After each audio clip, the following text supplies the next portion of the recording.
Terima kasih Yesus, Kau baik bagi kami. Terima kasih buat kelahiran-Mu. Karena Engkau begitu mengasihi kami. Engkau yang mau turun Tuhan ke dunia ini untuk menyelamatkan setiap dosa kami. Terima kasih Tuhan. Mari Bapa, kami mau memuji dan menyembah-Mu lebih lagi. Angkat setiap hati kami. Kami mau rasakan Roh Kudus menjamah setiap pribadi kami pagi ini Tuhan. Haleluya. Terima kasih Bapa.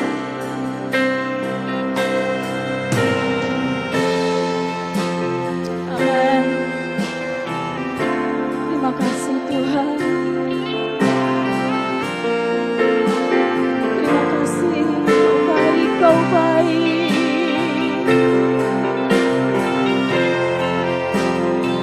Haleluya. Mari kita mau rasakan kehadiran Tuhan saat kami menyembah-Mu Bapa. Terima kasih. Saat ku menyembah-Mu, Roh-Mu bekerja. Saat ku memuji-Mu, saat ku memuji-Mu, Kau bertata di atas. Katakan kembali, saat ku menyembah-Mu Tuhan. Saat ku menyembah-Mu, Roh-Mu bekerja, Roh-Mu bekerja. Saat ku memuji-Mu Tuhan. Terima kasih Tuhan, terima kasih. Dan pada pagi hari ini kami mau bersukacita merayakan Engkau Tuhan yang lahir bagi kami.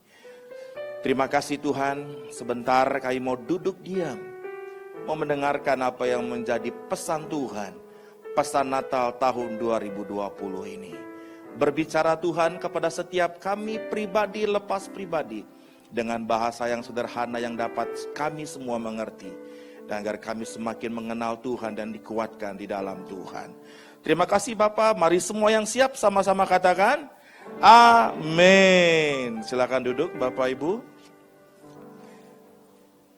Terima kasih hamba-hamba Tuhan yang sudah melayani dalam pujian dan penyembahan. Shalom Bapak Ibu Saudara sekalian. Apa kabarnya? Haleluya, amin. Bersama dengan Tuhan Yesus, karena Tuhan Yesus kita semua dahsyat luar biasa. Amin. Oke. Ya, judul firman Tuhan yang menjadi pesan Tuhan bagi kita pada pagi hari ini di Natal tahun 2020 ini adalah Joy to the World, kesukaan besar bagi dunia. Mari semua sama-sama katakan joy to the world. Katakan joy bagi kamu, kiri kananmu tunjuk. Oke, itu menjadi doa kita, menjadi harapan kita bagi saudara-saudara kita. Mari kita baca dulu berita sukacita, berita kelahiran Tuhan Yesus itu di dalam Lukasnya yang pertama, Lukas pertama ayat ke-26. Bapak Ibu ikuti dengan baik. Dalam bulan yang ke-6, Allah menyuruh malaikat Gabriel pergi ke sebuah kota di Galilea bernama Nazaret kepada seorang perawan yang bertunangan dengan seorang bernama Yusuf dari keluarga Daud. Nama perawan itu Maria. Ketika malaikat itu masuk ke rumah Maria, ia berkata, "Salam, hai engkau yang dikaruniai, Tuhan menyertai engkau." Maria terkejut mendengar perkataan itu, lalu bertanya di dalam hatinya, apakah arti salam itu?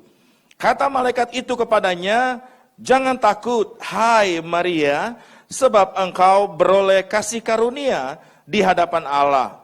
Sesungguhnya engkau akan mengandung dan akan melahirkan seorang anak laki-laki, Dan hendaklah engkau menamai dia Yesus.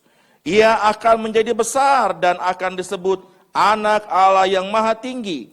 Dan Tuhan Allah akan mengaruniakan kepadanya tahta Daud, bapa leluhurnya. Dan ia akan menjadi raja atas kaum keturunan Yakub sampai selama-lamanya. Dan kerajaannya tidak akan berkesudahan. Kata Maria kepada malaikat itu, bagaimana hal itu mungkin terjadi? Karena aku belum bersuami. Jawab malaikat itu kepadanya, Roh Kudus akan turun atasmu dan kuasa Allah yang Maha Tinggi akan menaungi engkau. Sebab itu anak yang akan kau lahirkan itu akan disebut kudus, anak Allah. Dan sesungguhnya Elisabet sanakmu itu ia pun sedang mengandung seorang anak laki-laki pada hari tuanya. Dan inilah bulan yang ke-6 bagi dia yang disebut mandul itu. Sebab bagi Allah tidak ada yang mustahil. Kata Maria, sesungguhnya aku ini adalah hamba Tuhan, jadilah kepadaku menurut perkataanmu itu. Lalu malaikat itu meninggalkan dia. Lalu kata malaikat itu kepada mereka, Lukas 2 ayat 10, tambahkan. Lalu kata malaikat itu kepada mereka, jangan takut sebab sesungguhnya aku memberitakan kepadamu kesukaan besar untuk seluruh bangsa. Dalam versi NIV, but the angel said to them, do not be afraid. I bring you good news that will cause great joy for all the people. Demikian cerita Natal, kisah Natal, berita sukacita akan kelahiran Tuhan Yesus. Di Lukas 2 ayat 10 ini berbicara mengenai malaikat Tuhan yang juga datang kepada para gembala dan mengatakan, jangan takut. Aku memberitakan kepadamu kesukaan besar. Ya.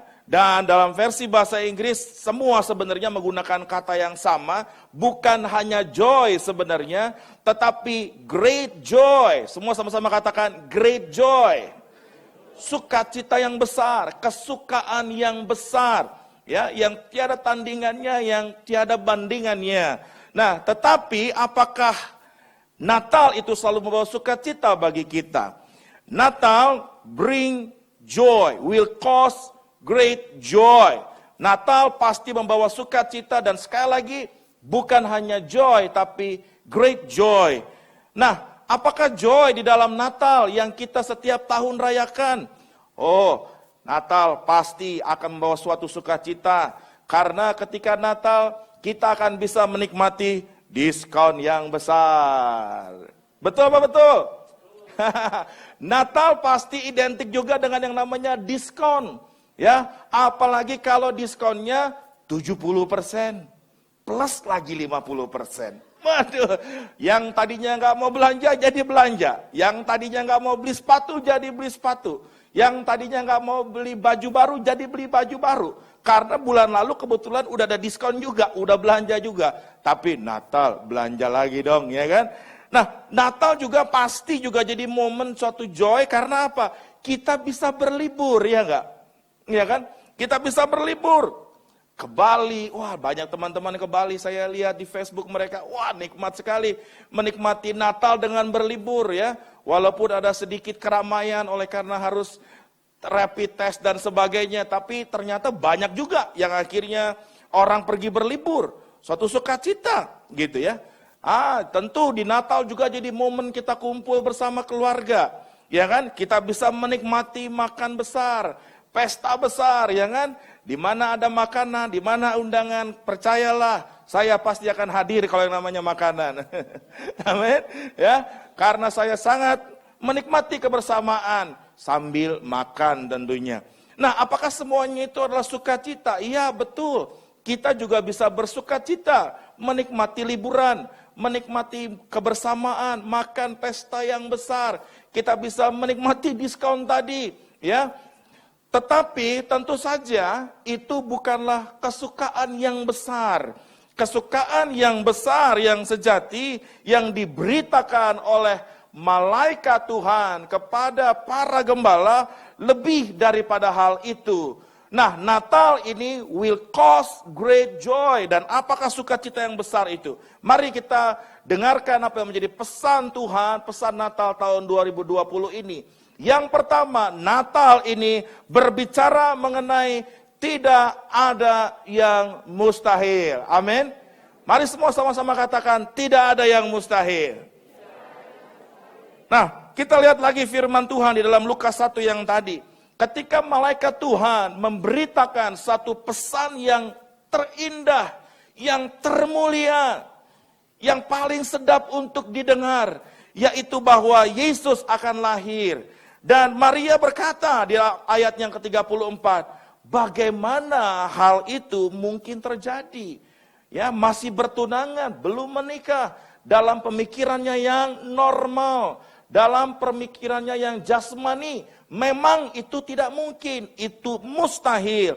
Tetapi ayat 37 malaikat Tuhan menjawab, sebab bagi Allah tidak ada yang mustahil.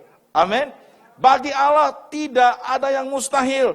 Dan ini harus menjadi pesan Tuhan yang kuat bagi kita di tahun ini. Bahwa kita tetap mempercayai bahwa tidak ada yang mustahil. Dan inilah respon kita pada tahun ini. Mari inilah juga jadi respon kita di Natal ini pada hari ini. Maria berkata, sesungguhnya aku ini adalah hamba Tuhan. Mari sama-sama katakan, aku ini adalah hamba Tuhan. Aku ini adalah hamba Tuhan, maka jadilah padaku menurut perkataanmu itu. Amin. Maria berserah kepada Tuhan, percaya aku ini hamba Tuhan. Baik Tuhan, jadilah padaku menurut perkataanmu itu. Kalau Tuhan berkata, bagi Tuhan tidak ada yang mustahil, maka jadilah tidak ada yang mustahil bagiku. Mari Bapak Ibu Saudara-saudara sekalian, kita tetap percaya kepada Tuhan pada pagi hari ini. Bahwa Tuhan juga berkata kepada setiap kita melalui firman-Nya, bagi Tuhan tidak ada yang mustahil. Amin. Yang percaya berikan tepuk tangan dulu bagi Tuhan kita yang baik. Mari kita mau mengalami, bagi Tuhan tidak ada yang mustahil di dalam hidup kita. Dan kita dapat melihat ada begitu banyak kisah di dalam Alkitab berbicara mengenai tidak ada yang mustahil. Namun salah satu kisah yang ingin saya angkat adalah bagaimana kisah Ishak. Maaf, bukan Pak Ishak. Bukan Pak Ishak yang ini ya. Ishak dalam Alkitab. Mari kita lihat. Di dalam Kejadian 26. Maka timbullah kelaparan di negeri itu. Apa? Kelaparan. Ya. Kalau penyakit pandemi, kalau kelaparan apa ya? Wabah atau apa itu istilahnya ya? Saya lupa istilahnya apa. Kalau penyakit pandemi, ya mirip-mirip lah kira-kira kondisi seperti ini ya, yang sekarang kita sedang alami. Timbullah kelaparan di negeri itu. Bukan hanya di satu tempat, tetapi di negeri itu. Ya, ini bukan kelaparan yang pertama. Wow, bukan kelaparan yang pertama yang telah terjadi dalam zaman Abraham. Sebab itu Ishak pergi ke Gerar kepada Abimelek, raja orang Filistin. Ayat 12, di tengah-tengah kelaparan, di tengah-tengah keadaan yang sulit, di tengah-tengah keadaan yang mustahil, tetapi apa yang dilakukan oleh Ishak? Ayat 12, maka menaburlah Ishak di tanah itu. Dan dalam tahun itu juga ia mendapat hasil 100 kali lipat. Semua katakan wow. 100 kali lipat. Di tengah-tengah negeri yang sedang mengalami kelaparan, tetapi Ishak tetap menabur. Artinya Ishak tetap berusaha. Artinya Ishak tetap bekerja. Artinya Ishak tetap melakukan apa yang harus dilakukan. Ketika keadaan negeri dalam kelaparan, Ishak tidak berkata, oh ya oke, negeri sedang kelaparan, baiknya aku tidur saja, aku berdiam diri saja dan tidak melakukan apa-apa. Tidak, ia tetap melakukan bagiannya, apa yang ia harus lakukan. Dan lihat, ia menabur mendapat hasil 100 kali lipat. Apa kunci rahasianya? Lihat, sebab ia diberkati Tuhan. Amin. Sebab ia diberkati Tuhan, maka apa yang ia kerjakan dibuatnya berhasil. Amin. Di tengah-tengah keadaan yang tidak mungkin, Seperti Maria yang berkata, bagaimana mungkin hal itu terjadi? Ishak mungkin berkata, bagaimana mungkin aku menabur dan kemudian akan menghasilkan? Bukankah semua juga akan mengalami hal yang sama? Menabur di tengah-tengah kekeringan. Tapi mengapa mereka tidak bisa panen? Tetapi mengapa aku bisa panen? Karena ia diberkati Allah. Karena bagi Allah tidak ada yang mustahil. Dan bagi kita yang percaya kepadanya, apa yang tidak mungkin menjadi mungkin. Amin. Berikan tepuk tangan bagi Tuhan kita yang baik. Di tengah-tengah pandemi yang kita alami tahun 2020 ini, saya sadar mungkin beberapa dari kita atau bahkan banyak dari kita sudah mulai gugur iman percaya bahwa Tuhan sanggup melakukan apa yang tidak mungkin menjadi mungkin. Kita mungkin melihat, bukankah semua sudah berdoa sejak awal pandemi ini, bukankah semua sudah berdoa supaya Tuhan lalukan semuanya ini. Tetapi mengapa sampai hari ini kita masih harus bergumul dengan pandemi ini? Kita tidak pernah mengerti, tapi pagi hari ini lihat dengar baik. Ketika Ishak di dalam kelaparan di negeri itu, ia tetap menabur dan ia menuai 100 kali lipat. Amin. Mari pagi hari ini percaya, tidak ada yang mustahil bagi Tuhan. Amin. Saudaraku, seorang sahabat saya, seorang teman saya di gereja saya yang lama, saya mendengarkan kesaksiannya. Dia diangkat menjadi seorang direktur di sebuah perusahaan. Dan semuanya indah, semuanya baik. Sebagai direktur tentu saja mendapatkan fasilitas, betul? Mendapatkan mobil. Wah, saya melihat bagaimana ia datang ke gereja sekarang dengan mobil yang baru. Dengan mobil yang mewah. Wah, luar biasa. Dengan mobil, kemudian ya propertinya semua juga semakin bertambah. Pakaiannya sudah berbeda, sudah jauh lebih bermerek. Semuanya bagus sekali. Dan tidak lama kemudian ia kehilangan pekerjaannya sebagai direktur. Mengapa? Karena ternyata pimpinannya yang mempunyai perusahaan itu meminta dia untuk berkompromi dalam hal berbagai pelaporan-pelaporan. Baik itu pajak maupun pelaporan-pelaporan penjualan dan sebagainya. Kata lain, supaya bisa dikorupsi. Dan tentu saja bukan untuk dia, tapi untuk pimpinannya. Sebagai seorang yang mengasihi Tuhan, mencintai Tuhan, tentu saja ia menolak akan hal itu. Ia menolak untuk kompromi. Sekalipun tentu saja hal itu akan ada dampaknya. Apa dampaknya? Dampaknya adalah ia harus kehilangan pekerjaan itu. Ia harus kehilangan pekerjaan itu dan dia akhirnya dipecat. Sederhana, karena tidak mau kompromi dengan yang punya perusahaan. Supaya menggelapkan berbagai hal. Supaya untuk keuntungan pribadinya. Tapi dia menolak berkompromi. Dan tentu saja sulit untuk mendapatkan pekerjaan kembali. Dan cukup lama akhirnya tidak bekerja lagi. Tetapi apa yang terjadi? Ia tetap setia. Ia tetap mempercayai bagi Tuhan tidak ada yang mustahil. Ia tetap percaya bahwa Tuhan sanggup mengadakan mujizat di dalam hidupnya. Dan sampai dia titik yang ya tentu saja mobil semua sudah diambil, rumah semua sudah diambil. Sampai pada titik bahwa tidak punya apa-apa lagi. Dan suatu ketika istrinya mendapatkan hikmat Tuhan untuk akhirnya membuka sebuah usaha. Usaha yang sederhana. Ya, menjual mie kangkung. Ya, menjual mie kangkung. Itu juga baru pertama kali saya tahu mie dengan kangkung dicampur. Ternyata memang enak juga. Gitu ya. Wah, ya, kita biasa kalau lagi pertemuan doa, biasanya beliau ini memberkati kita semua. Pulang doa, makan mie kangkung. Gitu ya. Nah, ternyata enak. Kita enak. Akhirnya Tuhan memberikan hikmat, memberikan pesan di dalam hatinya untuk membuka usaha ini. Dari sederhana, dari kecil. Bahkan modalnya pun minta-minta, pinjam-pinjam dari orang tua dan sebagainya. Tetapi, kalau Tuhan sudah bekerja, kalau Tuhan sudah buka pintu, kalau Tuhan yang buka jalan, sekalipun kita pikir sederhana, Tuhan bisa membuatnya menjadi luar biasa dan besar. Amin. Apa yang terjadi kemudian? Dalam waktu yang begitu cepat sekali, Tuhan memberkati usahanya. Seperti Tuhan memberkati Ishak menabur ini. Dan membuat menuai 100 kali lipat. Demikian juga sahabat saya ini. Dia menuai dengan luar biasa. Akhirnya dari satu tempat yang begitu kecil. Kemudian pindah ke daerah pasar baru di tempat yang kecil juga. Dari minjem-minjem bagian depan ruko. Dan akhirnya sampai hari ini buka di berbagai mall. Termasuk semua mall Sumarekon. Akhirnya dia buka. Dan begitu besar dan luar biasa. Dan hari ini kehidupannya justru jauh lebih baik dari yang sebelumnya dia menjadi direktur. Dia lebih free time. Dia lebih punya banyak waktu dengan keluarganya. Lebih punya banyak waktu untuk gereja, untuk melayani Tuhan. Karena usahanya diberkati oleh Tuhan. Lihat dengan baik, sekalipun ia kehilangan pekerjaan. Tetapi karena ia percaya kepada Tuhan, maka ia mendapatkan jauh yang lebih besar. Bagi Tuhan tidak ada yang mustahil. Yang percaya berikan tepuk tangan sekali lagi bagi Tuhan kita. Haleluya. Mari Bapak Ibu, pagi hari ini kita mempercaya bagi Tuhan tidak ada yang mustahil. Next. Ya, kehilangan pekerjaan tapi ia mendapatkan yang lebih besar. Apa menjadi pesan Natal bagi kita yang kedua pada pagi hari ini? Yang kedua adalah yang berdosa diselamatkan. Kita buka satu ayat dalam Matius 1, ayat yang ke-20 dan 21.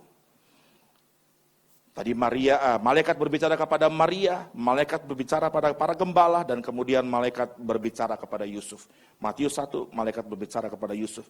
Tetapi ketika ia mempertimbangkan maksud itu, yaitu Yusuf, malaikat Tuhan nampak kepadanya dalam mimpi dan berkata, Yusuf anak Daud, janganlah engkau takut mengambil Maria sebagai istrimu, sebab anak yang di dalam kandungannya adalah dari Roh Kudus. Ia akan melahirkan anak laki-laki dan engkau akan menamakan dia Yesus. Mari baca sama-sama. 1, 2, 3. Karena dialah yang akan menyelamatkan umatnya dari dosa mereka. Kenapa Natal berbicara mengenai kesukaan yang besar? Karena kita orang percaya bisa punya iman percaya bahwa bagi Tuhan tidak ada yang mustahil. Demikian juga bagi kita orang yang percaya, bagi kita tidak ada yang mustahil. Tetapi jauh yang lebih indah, jauh yang lebih luar biasa, jauh lebih kita butuhkan daripada sekedar mujizat adalah dialah yang menyelamatkan umatnya dari dosa. Inilah yang menjadi tujuan utama Yesus yang adalah Allah itu. Turun ke dunia ini, datang, dia mau tinggal dalam rahim seorang perempuan. Mengapa? Karena ia ingin menyelamatkan manusia. Kita manusia yang dikasihinya. Kita tahu, next, apa yang Tuhan Yesus lakukan ketika ia ada di muka bumi. Ya benar, Tuhan Yesus datang ke muka bumi ini 2000 tahun yang lalu. Ia menyembuhkan orang-orang yang sakit. Amin. Ia memberikan makanan, artinya memberikan berkat apa yang kita butuhkan. Ketika ia memberikan 5.000 orang lebih makanan. Dan sisa 12 bakul.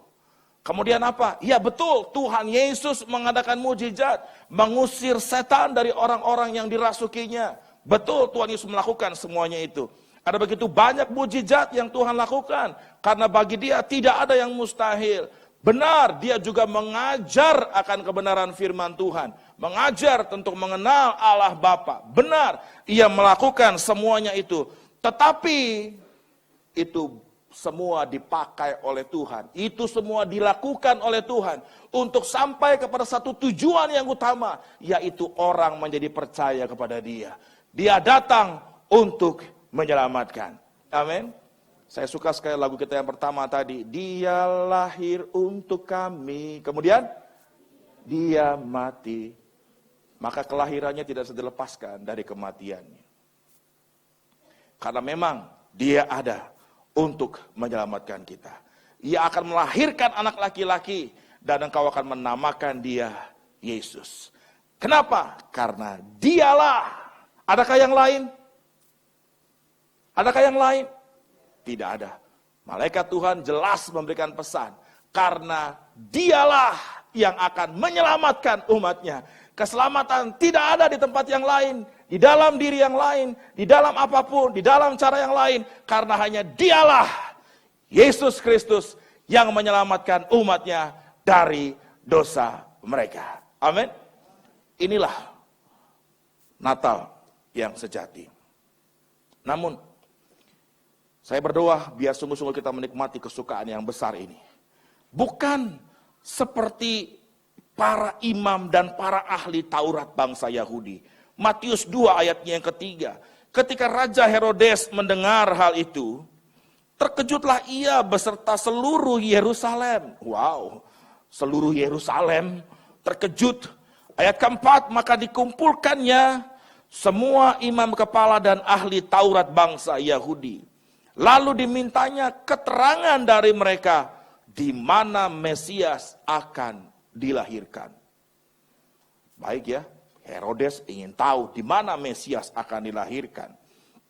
Ayat yang kelima, mereka berkata kepadanya, di Bethlehem di tanah Yudea, karena demikianlah ada tertulis dalam kitab Nabi.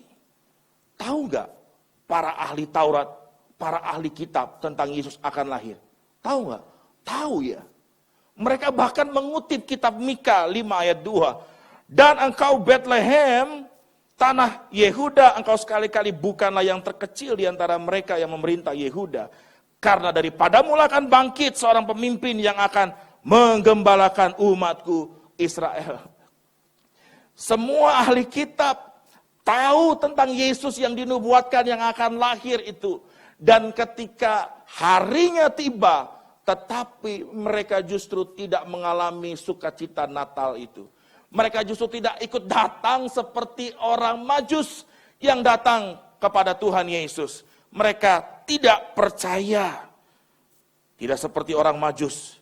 Sekalipun mereka tidak punya firman Tuhan seperti para kitab, ahli kitab Yahudi ini, orang Yahudi ini.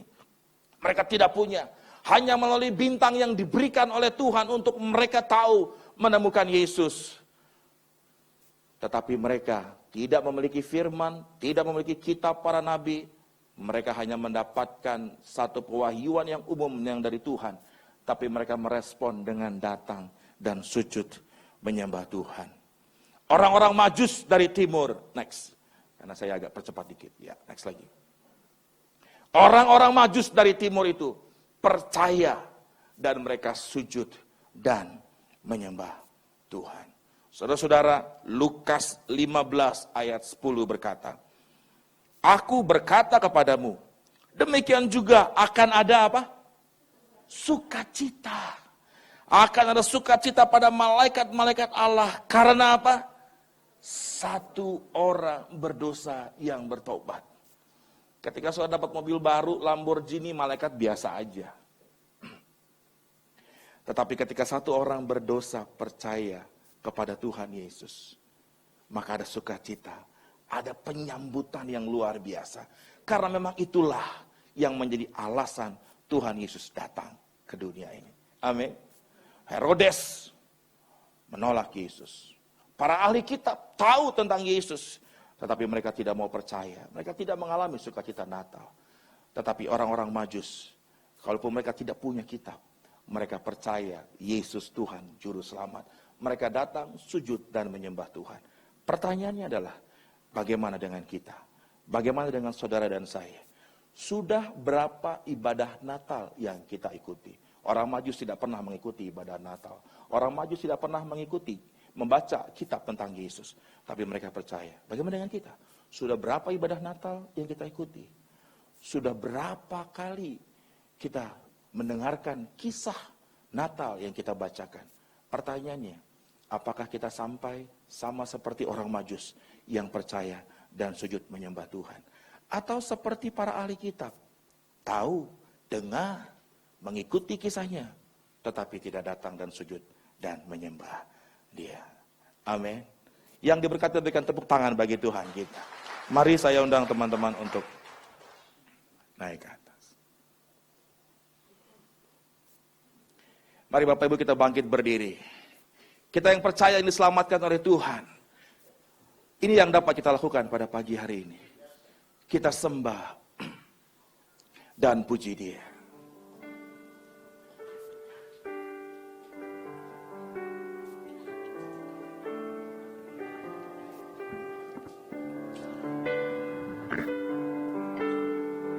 Sembah dan puji Dia.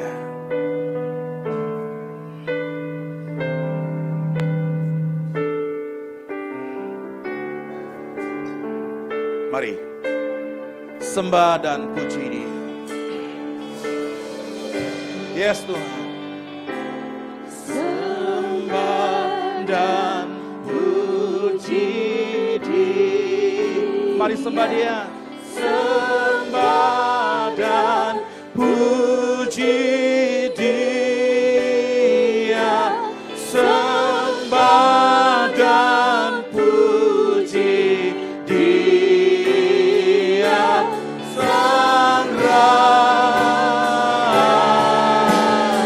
Sembah dan puji Dia. Sembah dan puji Dia. Sembah dan puji Dia. Sembah dan puji Dia. Sang Raja. Yang mengasihi Tuhan, yang bersyukur sama Tuhan.